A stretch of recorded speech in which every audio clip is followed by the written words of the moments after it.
In my last video, series 93, we discussed the risks associated with the operating cycle of a manufacturing firm. The risks that we have discussed are the supply risk, the production risk, demand risk, and collection risk.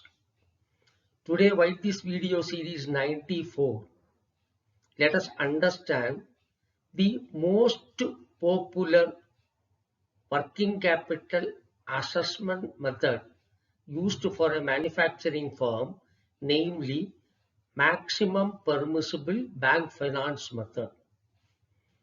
There are two methods, method 1 and method 2, and we will also learn if a firm is engaged in domestic sales and export sales, how do we treat the export receivables while computing the maximum permissible bank finance method. We shall also discuss how do we proceed when the actual margin brought in by the firm is more than the minimum margin that is required to be brought in.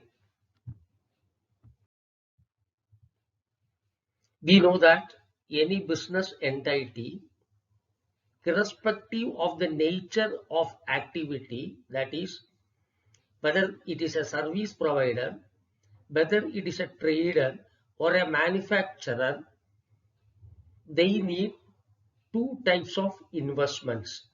The first investment is in fixed assets, followed by investment in working capital. When I say working capital, the investment in current assets. Let us first understand the sources of funds which are used to meet the working capital. They are: 1, the margin which the firm brings in. Number 2, the trade credit available while the firm makes purchase of raw materials. The third one is the advance received from the buyers when they place the order. The shortfall after all these things are funded by working capital finance. Now look at an example. A firm needs to invest in inventory to the extent of 60 lakhs and it has its cash tied up in trade debtors to the extent of 40 lakhs. So the total investment that is required in current assets is 100. The firm receives credit from the suppliers to the extent of 20 lakhs. It receives advance from the buyers 5 lakhs. It brings in a margin of 25 lakhs by way of capital and the shortfall now is 50 lakhs, which is extended by banks as working capital finance.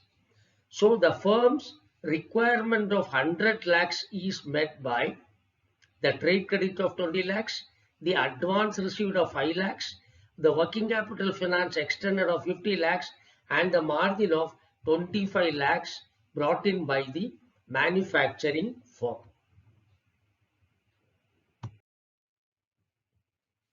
The question that is normally asked is, when a customer is seeking a particular level of working capital finance, why at all the bank sets a limit for working capital finance? Whenever the bank extends finance, the basic requirement is the fund which is given for a specific purpose should be utilized only for that purpose. Banks consider only need-based financing. If a firm is over-financed, it may encourage the firm to divert the funds for some unproductive purposes. Similarly, if a firm is not given the required finance, that is under financing, The firm may not be able to produce the goods as expected or as targeted. The production will fall, sales will fall, market share will fall, profit will fall. Ultimately, the firm may find it difficult to service the debt. So as a banker, we need to assess the need-based working capital finance.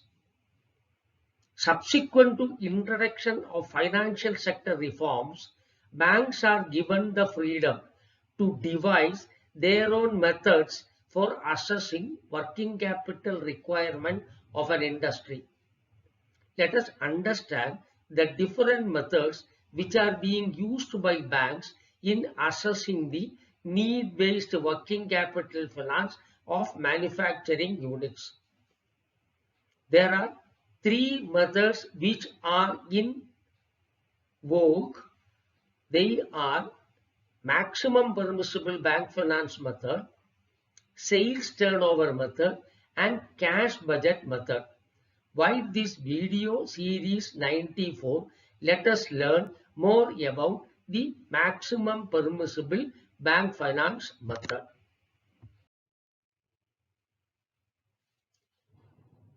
In 1969, certain banks were nationalized by the central government. Before nationalization, banks were doing security-oriented lending. Subsequent to nationalization of some banks, RBI wanted a shift from security-oriented lending to purpose-oriented lending. They set up a committee called a Tandon Committee in 1974 to suggest a method which can be adopted by all banks uniformly. The committee submitted its recommendation in 1975. The MBBF method was introduced in the banking system based on the recommendation given by Tandon Committee. Though the Tandon Committee had suggested three methods under MBBF called MBBF Method 1, MBBF Method 2, MBBF Method 3, the RBI accepted the Method 1 and Method 2. I am not going to tell you all the recommendations of the Tandon Committee, but those recommendations based on which the MBBF method was introduced, let us understand it. The Tandon Committee suggested that the gross working capital requirement of an industry is equal to the current assets the industry need to maintain at any point of time. We know the three major components in the current assets are cash, inventory, and trade debtors. In inventory and trade debtors, the cash of the firm is tied up. So gross working capital is equal to total current assets, that is TCA. Tandon Committee suggested that the business entity or the industry need to bring in minimum margin of 25%, and that should come from long-term sources. When I say long-term sources, they are the term liability and net worth. Then the balance 75% should come from short-term sources. The short-term sources include the trade creditors, sundry creditors, advances received, short-term provisions, and the working capital finance extended by bank. All put together, it should contain 75% of the TCA.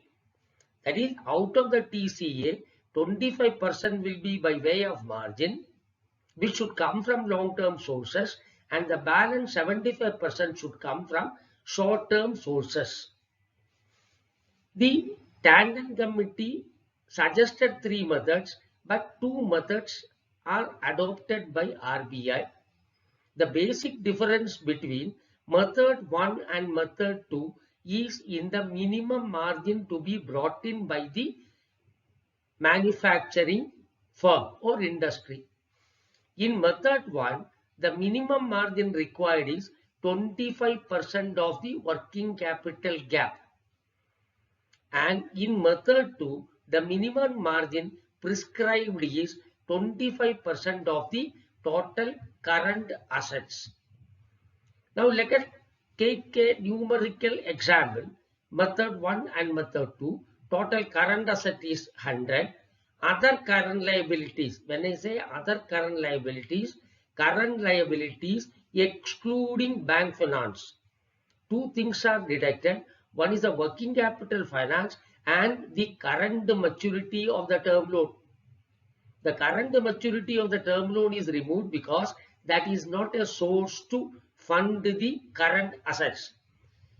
From the total current assets, when we deduct the other current liabilities, we get what is called as working capital gap.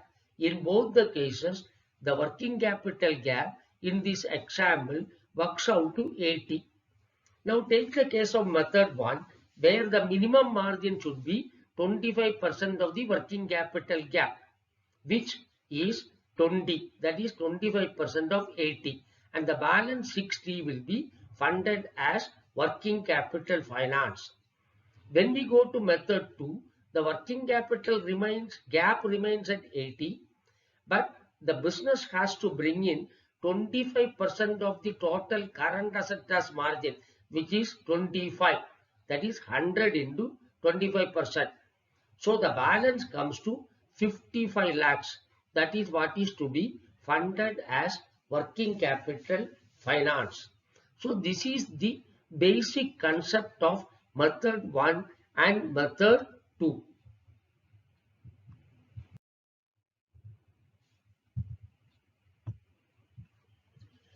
Now, let us understand the treatment when the actual or projected margin is greater than the minimum margin prescribed.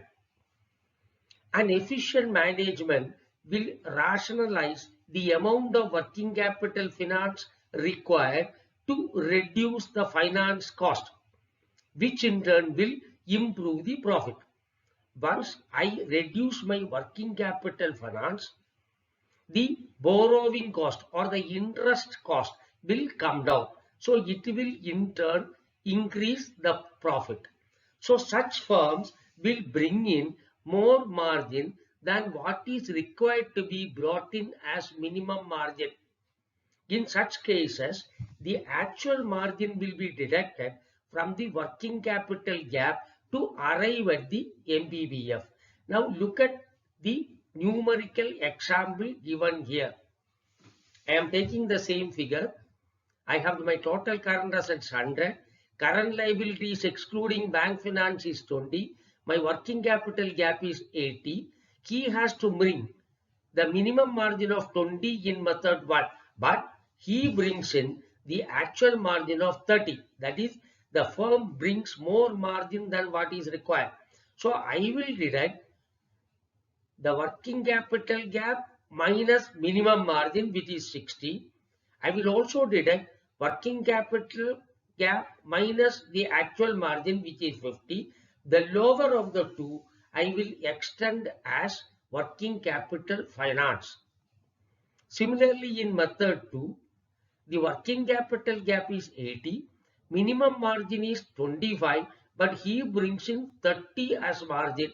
So 80 minus 25 is 55, 80 minus 30 is 50, lower of the two will be extended as working capital finance.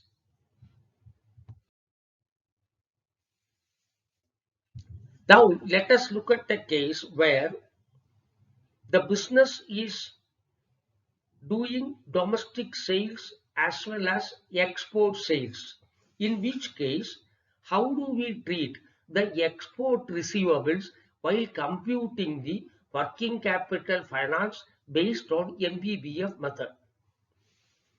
There are firms which are engaged in both domestic and export sales. They may have export receivables also as one of the components of current assets. While assessing the working capital finance using MBBF method, export receivables are exempted from the computation of minimum margin of 25%, which means that the business firm need not bring any margin for the export receivables outstanding. Now let us understand this with a numerical example. First, let us understand method 1. The company is having inventories 50, domestic receivables 30, and export receivables 20, and other current liabilities 20. Now my total current asset is 100, other current liability is 20, my working capital gap is 80. In the normal course, when we assess the margin, they should bring 25% of 80. But in this case, 80 minus 20, export receivables do not attract any margin. Balance is 60. On the 60, it brings in a margin of 25%, which is 15. So, the business firm becomes eligible for 65 lakhs as working capital finance. When we go to the method 2, same example is used. Here the working capital gap is 80. In the normal course, the firm should bring in a margin of 25. Now, from the 100 current assets, I am removing the export receivables. Balance is 80. On the 80, they have to bring in 25%, which is 20. So, the business firm is eligible for MBBF working capital finance of 60 lakhs. So we have understood the method 1, method 2, and also the cases where the actual margin is greater than the normal margin. We also understood how do we treat the export receivables while computing the MBBF assessment.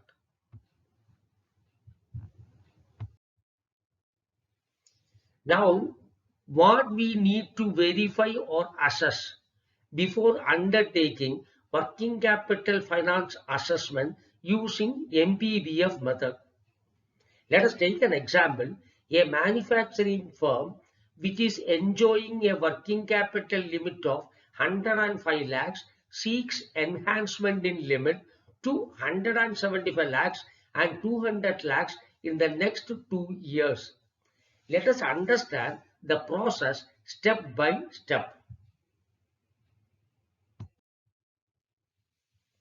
Whenever a business firm needs an enhancement in working capital finance, we request them to submit a form called CMI data.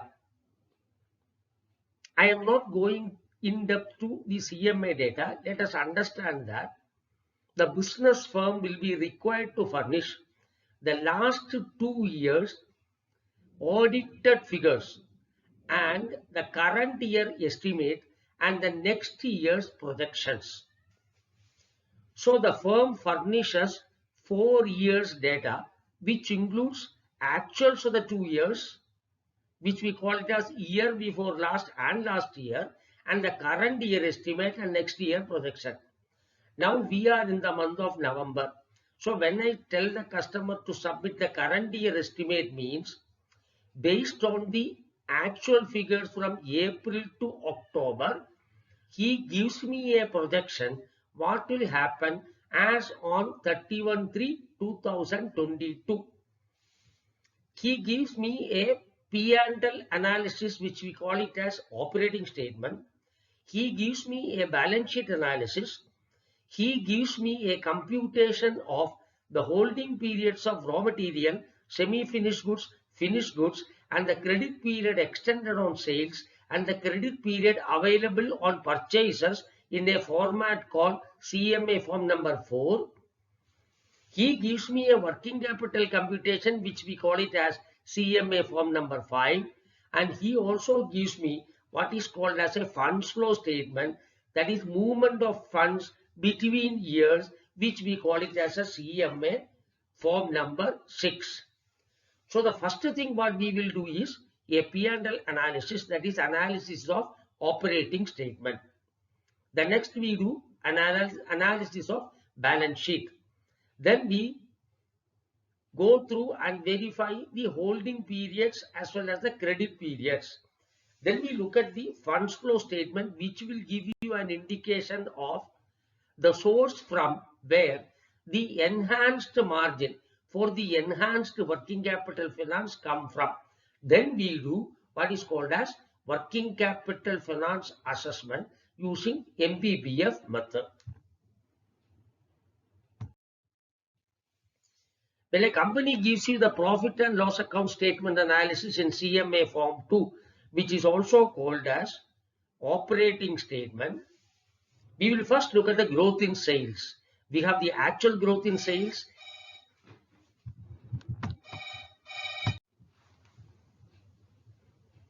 We have the actual growth in sales, which we can find out from the actual 2 years figures, and compare that growth with the estimates and the current year projection. Then we will look at the cost of production as a percentage to the sale value of production. And we will also look at the cost of sales as a percentage to the sale value of production, whether the estimate and the projections are comparable with the actual past. Then we will go to the fixed cost. When I say fixed cost, the selling and general administrative expenses as a percentage to sales, and compare the actual percentage with that of the current year estimates and the projections.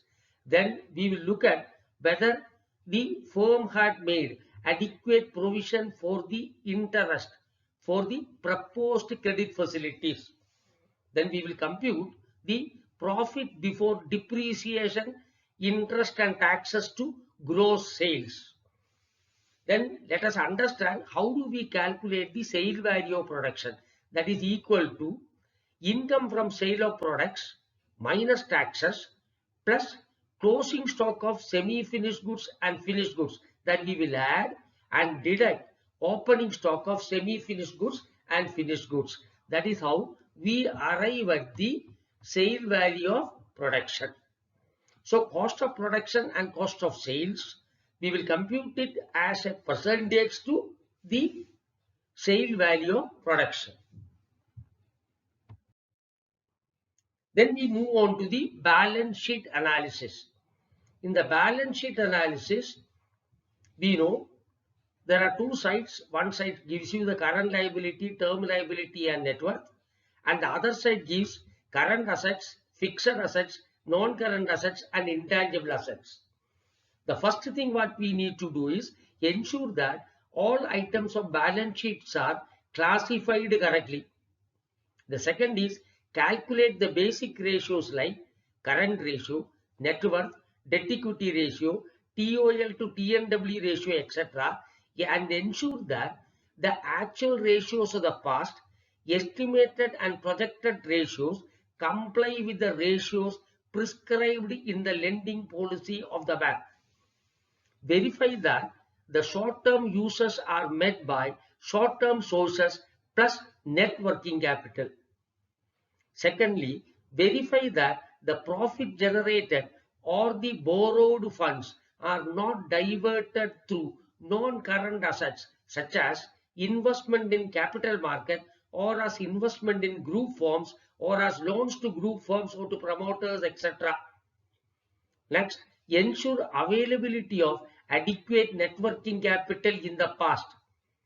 Also verify the sources from where the margin for working capital is proposed to be brought in. It could be infusion of additional capital, plowback of profit, or from any long-term sources. Once we are satisfied with the operating statement and the balance sheet analysis, we then move on to the form number 4, where the holding periods and credit periods are calculated. We have the holding period of raw material, semi-finished goods, finished goods. We have the credit period extended on sales. We have the credit period on purchases. Compare the holding periods of raw material, semi-finished goods and finished goods, actuals to the past 2 years with that of the periods estimated and projected. Calculate the average period of credit extended on sales with the estimated and projected periods. Calculate the actual average period of credit available on purchases with that of the estimated and projected. Take the percentage of OCA, that is other current asset, to total current assets for all the 4 years and compare them. Take the percentage of other current liabilities excluding trade credit and compare the percentage to the total current liabilities. If all the above are comparable with a variation of plus or minus 10%, let us accept the estimated and the projected total current asset and other current liabilities. Now let us go to the CMA form number 6, which is funds flow statement. What are the sources for meeting the net working capital? The sources for the estimated but projected NWC can be understood from the funds flow statement submitted by the business. NWC is equal to, that is a net working capital, which is nothing but the margin for working capital is equal to long-term sources minus long-term uses. The long-term sources are term liability and net worth. Long-term uses are fixed assets, non-current assets and intangible assets. Any increase in long-term source is a source. Any decrease in LTU is a source. Any decrease in LTS is a use. Any increase in LTU is a use. With this, verify the funds flow statement between the actuals of the year before last with the actuals of the last year.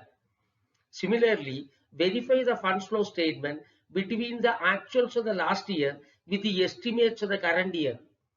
The third one is verify the funds flow statement between the estimates of the current year with the projections of the next year.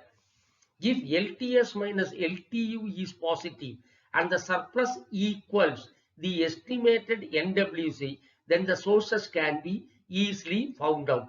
It could be infusion of additional capital, plowback of profit, or from any other long-term sources such as floating a debenture or a trade deposits or unsecured loans, etc.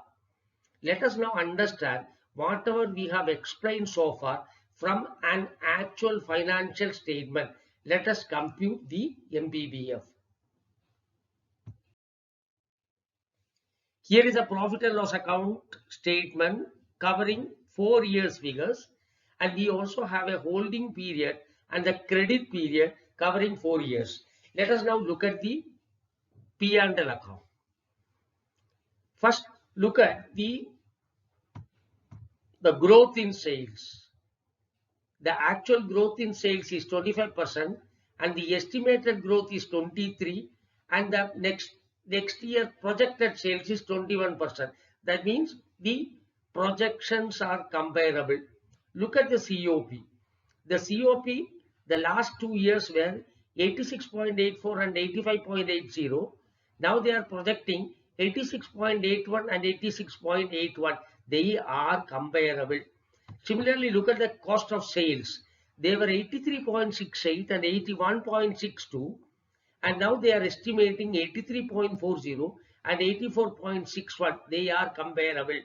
Similarly, look at the fixed cost as a percentage to gross sales. It was 4.06, 3.34. Now it is coming down to 2.94 and 2.67. Similarly, operating profit before depreciation and interest and taxes to gross sales, which was 11.78 and 11.18 based on actual figures, is now estimated to be 10.57% and 10.56%, which means the operating statement or the profit that is proposed or the expenses which are projected are acceptable to the lender. Now look at the holding period. The holding periods are comparable: 1.77, 1.982 and 1.74 months. Similarly, spares, the company may be having some imported equipments based on which the spares holding is slightly higher, but it is permitted to hold up to 12 months in case the spares are imported. That varies around 5.72 months, 5.74 and 5.58. Semi-finished goods, if you look at, it was 0.67 months, it has increased to 0.87. Now the estimated and the projected are 0.89 months and 0.88 months. Similarly, finished goods holding was 1.74 and 1.99, which is proposed at 2.12 and 2.07. Domestic debtors, it was 3.47, it has come down to 2.76 actuals. Now it is estimated to be 3.30 and 3.25, which is the same case in case of export debtors, because during the last 2 years there are no actual export which has taken place, but the company proposes to export goods to some countries for which the credit period extended is estimated is 3.3 months and 3.25 months. The other current asset as a percentage to the total current asset was 6.43, come down to 5.41 and estimated to be at 5.1 and 5.3. Similarly, trade creditors period, that is a credit available on purchases, was 2.48 months, 2.57 months actuals, 2.48 is estimated, 2.56 is estimated.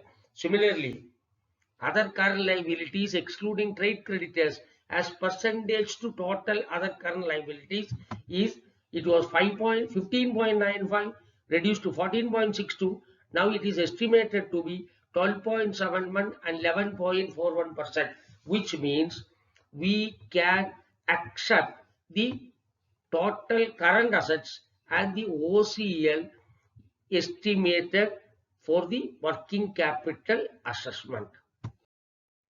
Now move on to the balance sheet. This is the balance sheet. Some salient data are taken.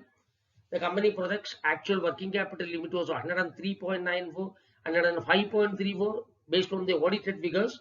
Now they are estimating 174.42 lakhs and 200.59 lakhs. The other current liabilities are given, term liabilities are given, net worth is given, total liabilities are given, total current assets are given. The export receivables are also given. The net block, non-current asset, total current assets are also given. Based on this, let us now move on to MBBF method 1 computation based on actual figures.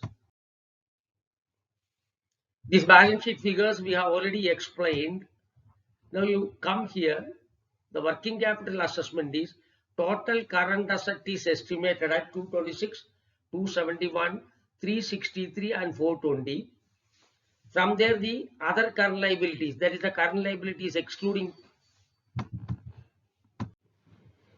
Based on this, we have arrived at the working capital gap, which is 160.33, 179.33, 261.49, 297.78. The minimum net working capital, that is minimum margin, which is 25% of working capital gap here, 25% of working capital gap here.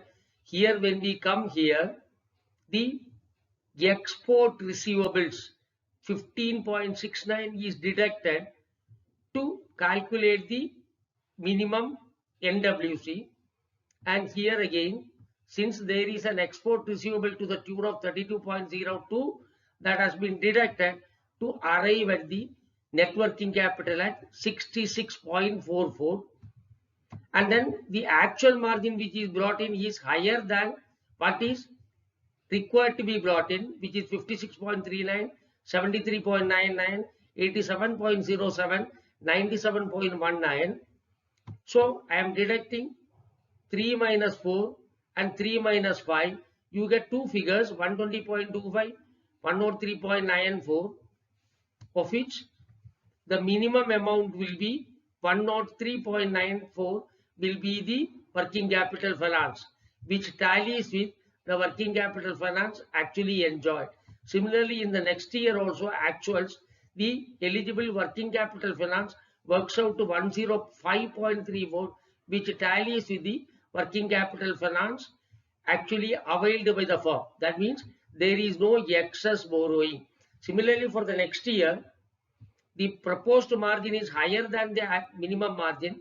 So 200.04 is the eligible amount, but since a company is bringing in more margin than the minimum required, the working capital finance eligibility reduces to 174.42, and that is what is estimated to be availed.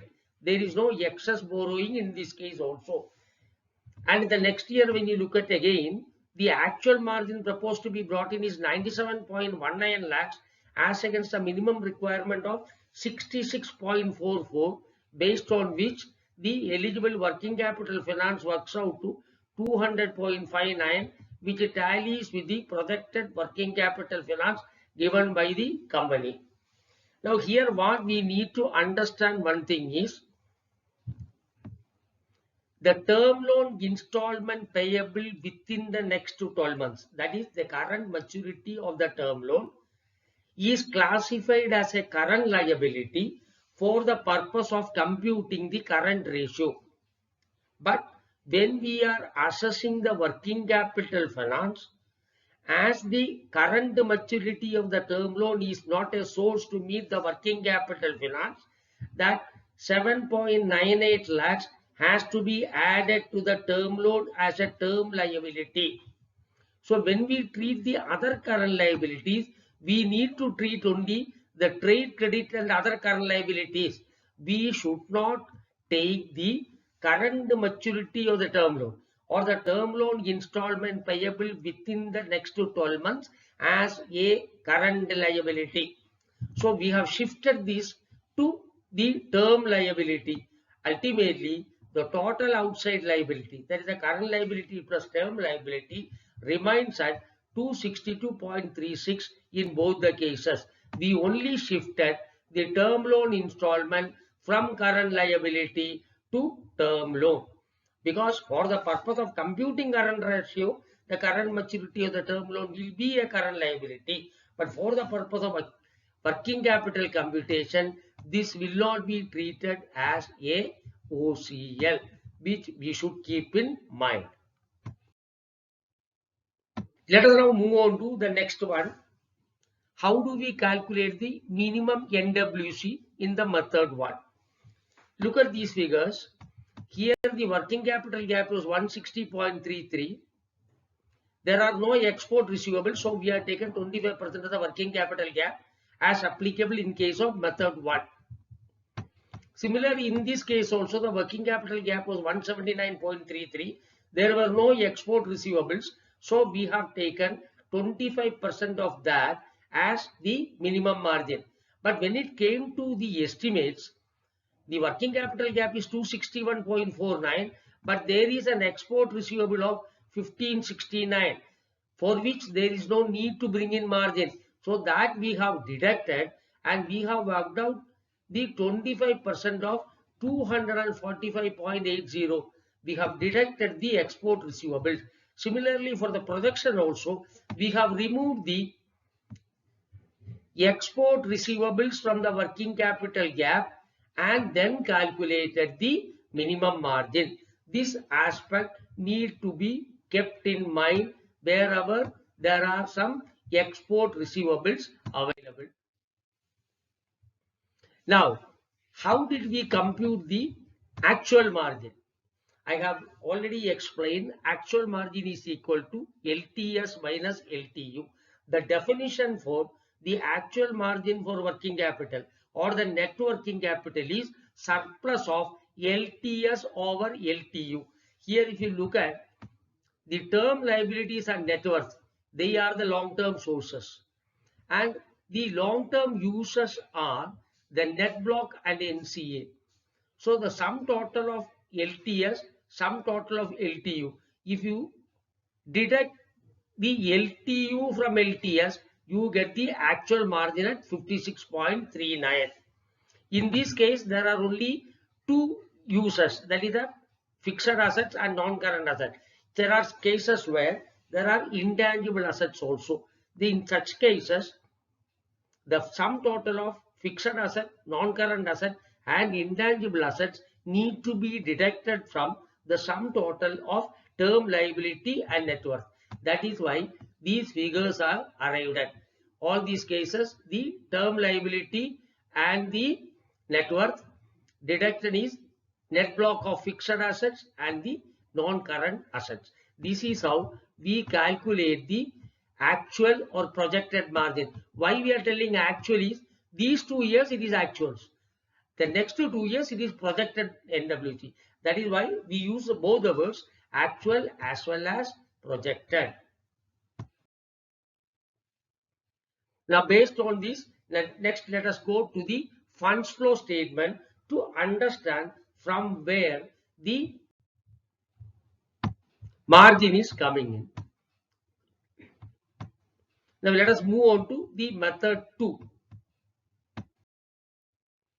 In the method 2, the minimum margin to be brought in is 25% of the total current assets. That is the only difference. There is no other differences. The minimum margin is 25% of the total current assets. But when it comes to this place, from the total current assets, we will remove the export receivables. Then calculate the minimum margin as 25% of the current asset excluding export receivables. Similarly, here again, there are some export receivables to the tune of 32.02 that is deducted from the total current assets, and then 25% of that is taken as the minimum margin to be brought in. In all other cases, as I have explained, the term loan installment has to be removed from OCL and get added to the term liability. Similarly, here again, the minimum NWC calculation remains the same. Wherever there is an export receivables, they are removed from the TCA, and then 25% of the TCA is taken as the margin. Similarly, here again, the total current asset is 420.76, export receivable is 32.02, that is deducted to get 388.74, and then 25% of that is taken as the minimum margin in this case also. And this again explains how the actual or projected NWC is worked out, the same as in the case of method 1. And now come to the funds flow statement. This was not explained in the method 1, and the fund flow statement remains same. In the funds flow statement, what we are looking at is, we take these 2 years and see the funds flow movement that is given here. And similarly, we will take these 2 years and look at the funds movement that is given here. And again, in the third, we will take the funds movement between these 2 years, which is given here. As I have explained, first we will take the long-term sources. In this case, profit after tax, depreciation, any increase in capital. As I have told you, any increase in capital is a source. Fund is coming in. Any increase in term liability is a source. And any decrease in non-current asset, because there is a non-current asset has decreased from 221 to 206, making it 14 here. And when you take the LTU, the decrease in term liability, it is a use because the fund has moved out. Here there was an increase, so there is no decrease in term liability. But when you look at the next 2 years, you can see from the 126.31, the term liability decreased to 117.10. Any decrease in liability is a use because the fund has moved out to meet the repayment. So in the next 2 years, it is a decline in term liability. And there is no increase in fixed assets because the company went in for a increase. There is actually a increase in fixed asset only in the first year.